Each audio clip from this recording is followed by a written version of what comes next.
Yo, it's good. It's your man 100 Grand Russ with The Rock Never Stops. Today I wanted to do a video on what the blueprint for success for the Toronto Raptors is going to look like next season. It's going to be about health. You know, they say the best ability is availability. And for the Toronto Raptors, they have one of the few systems in the league that no other team actually has the tools to beat. No other team out there is built like the Toronto Raptors are built. Highly skilled, highly versatile, athletic, long, physical, can score on all three levels at all five positions, especially within their starting five. And they are able to play a brand of basketball on both ends of the court that allow them to maximize their talent, athleticism, in a way that you really just can't prepare for. It really is just that team, right? You don't have a team like, let's say, the Denver Nuggets, right? That revolves around one guy doing a dominant amount of facilitating around Nikola Jokic, right? And then you see other versions of that. You might see Giannis Antetokounmpo, guys revolving around him, dominating the ball. You have Joel Embiid dominating the ball. But when you get to Toronto, you don't have that one guy doing the dominating of the ball. You actually have five guys coming at you the whole time. You have five guys that can hurt you on many different levels, whether it's shooting on the perimeter, whether it's attacking you off the dribble, in transition, posting you up, getting into the lane, kicking it back out, right? Cutting off the ball. The Toronto Raptors have so many weapons at so many positions that when you get there, it really is a pick your poison. And you're hoping that they have an off night. That's generally how you beat the Toronto Raptors, is by hoping that they have an off night. But the Achilles heel, if you watched last season, it wasn't that they didn't have enough talent. Yes, you could say that they had a thin bench, but it really wasn't as much about the thin bench as much as it was about that they were constantly injured.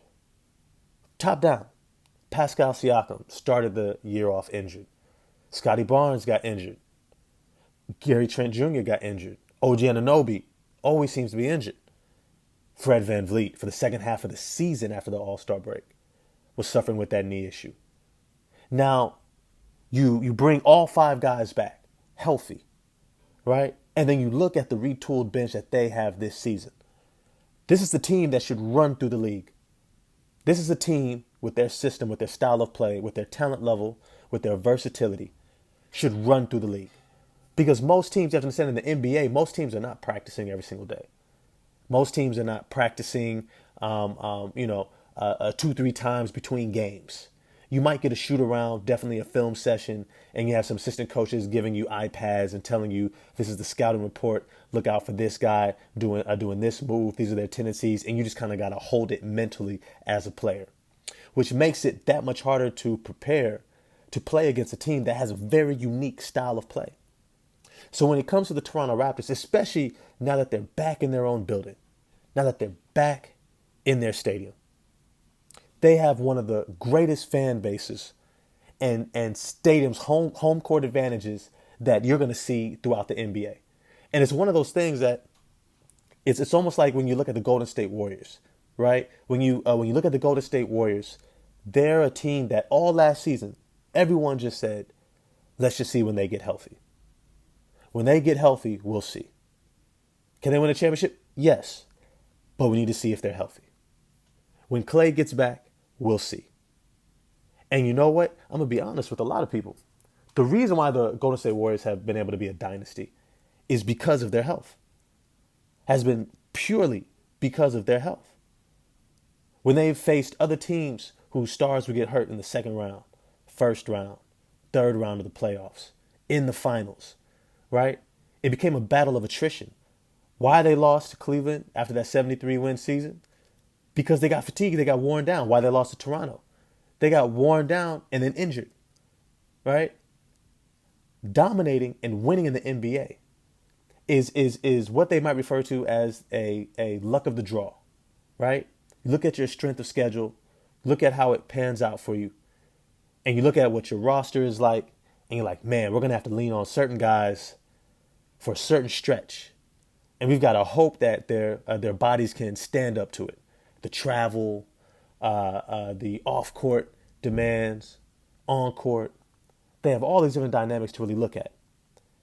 But when you look at what the Toronto Raptors are facing in this coming year, where they have a All NBA caliber forward in Pascal Siakam, All NBA defensive team OG Anunoby, All-Star Fred VanVleet, Rookie of the Year Scotty Barnes, one of the best two-way shooters on the perimeter Gary Trent Jr., and then this retooled bench of veterans who can shoot, attack you, play defense. Chris Boucher, Thaddeus Young, even brought in Juanchen Hernan Gomez, Otto Porter Jr., right? Now they no longer have to depend upon the young guys. They still got Precious Achua, and they'll probably need somebody to fill in at that point guard a little bit, whether it's Delano Banton or Malachi Flint. And they still got Kim Birch, right? They've got a deep team of veterans now. They don't have to depend on the young guys, which means that they should have an ability to sustain those starting minutes and not have to grind those guys into the ground early on like they did last season. And if they can do that, that means that they're going to be a problem for the NBA. They're going to be a problem for every team, every night out, because you're going to have a healthy, fresh Toronto Raptors team coming at you with a bunch of 6'9", 6'7", 7-foot wingspan, athletic, highly skilled, versatile forwards who are constantly putting you in mismatches, who are constantly giving you the business, who are constantly making you have to stay on your toes, communicate at a high level, which most teams in the NBA, facts of the matter are, don't know how to do. A lot of the guys in the NBA are great athletes. A lot of guys in the NBA are niche players with a high level skill in one area.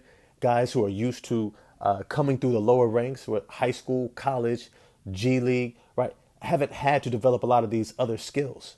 And so to have a multi-skilled player with a high basketball IQ who can attack you on both ends, defensively and offensively, all three layers, can defend you in the paint and on the perimeter, right? To have this type of a roster, right, gives you a significant advantage, because as much as everyone else isn't practicing, you're probably not practicing as well. So you need to have some inherent tools that you'll be able to go to.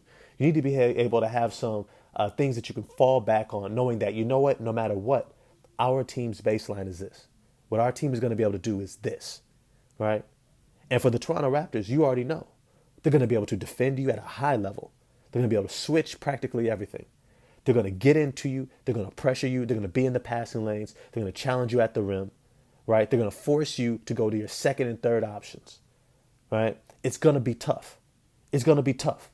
When you got to switch between Scotty Barnes, OG Anunoby, and Pascal Siakam, and then Gary Trent Jr., and then Fred VanVleet is right there up into you, right? When you bring guys like Precious Achua, Thaddeus Young, Otto Porter, Chris Boucher, Kim Birch off the bench, and they come with that energy and that athleticism and that physicality right up into you right after that. It's not going to be an easy night out when you go into Toronto, or when Toronto comes into your team, comes into your home stadium, right? And so when you look at what they're looking into next season, they have to be confident. The schedule came out, and you know what? It's looking nice. It's looking nice. No extended road trips against hard divisions or a bunch of really tough teams. And I'm gonna be honest with you, the schedule release is like there's some teams that you could just earmark and say this is gonna be a tough game, right? If it's a healthy Clippers, tough game. LeBron James and Lakers, especially if they get rid of Russell Westbrook, tough game. Golden State Warriors, tough game, right? But then there's other teams that you never know how things are gonna pan out, right? Is Minnesota really gonna be able to integrate having two centers? I doubt it. You know what I'm saying? And that should be easy, right? But then there's teams that you can't really calculate for, right? What's Atlanta going to look like integrating DeJounte Murray? Does this elevate their defense?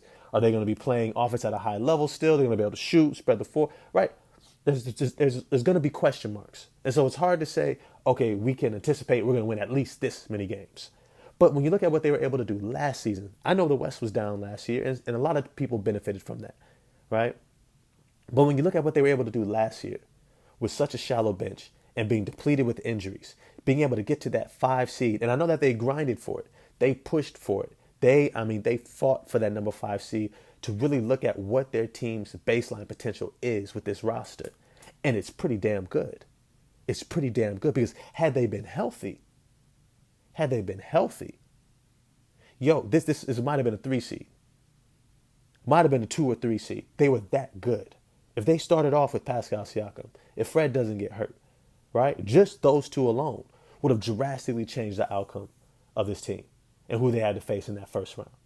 There's a big difference having to face the Atlanta Hawks in the first round or the Brooklyn Nets trying to put themselves together in the first round rather than having to go at Philly, right? Rather than having to go at a team who's looking to win a championship, right? It's not that easy. And so being able to stay healthy positions you to maximize not just your roster's potential, but also your winning potential. Now, I love that a lot of these guys are going to have a lot to prove next season, right? A lot of these guys are going to be going into contract years, right? Looking for extensions. And so they're going to have a lot to play for.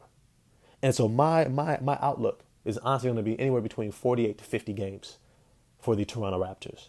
But as always, I want to know what you all think. What do you think the blueprint for success for the Toronto Raptors is for next season? Do you really think it's about health? Do you think it's about maybe certain guys stepping up, coming off the bench? Do you think it's some continuity issues, right? People wanting different roles. OG Anunoby kind of questioning his role on the team, stuff like that, right? What do you think the blueprint for success for the Toronto Raptors is going to be next season? Let me know in the comment section. I'm going to get at y'all next time. Peace.